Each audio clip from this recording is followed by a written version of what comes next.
Pozdrav ljudi, dobrodošli u seriju NPC. Danas ću da vam pokažem kako da bacite Euroligu u NBA 2K14. Ovako, imat ćete ovako na Media Fair, link će vam biti u deskripciji. Uđete i idete downloads. Kada to skinete, uđete u My Computer, Computers i downloads.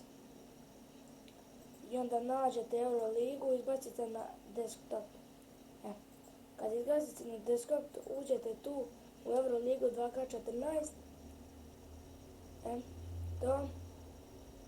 Onda čekate da malo učita. Izaći će ovako Euroliga 2K14.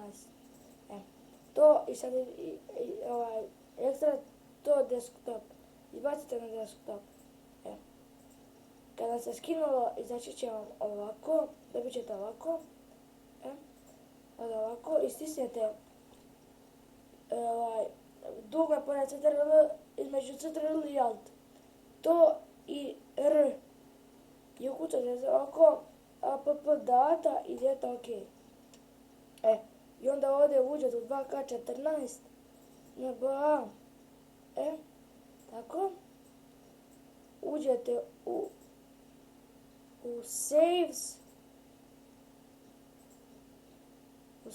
i ovdje će vam biti nešto i prebacite sve ovdje ako mi nema to zato što sam ja to već prebacio, to i F i onda imate ovo IFF. Uđete u D, mislim da ste instalirali NBA, uđete tu i uđete ovdje u IFF i kopirate ovo sve i prebacite vamo. Imamo ovo, to neće trebati. I onda kada uđete u NBA idete ESC, load i otvorite Euroligu 2K14 roster. I to vidimo u sljedećem klipu. Do tada lajkujte, šerujte i subscribeujte. Bravo!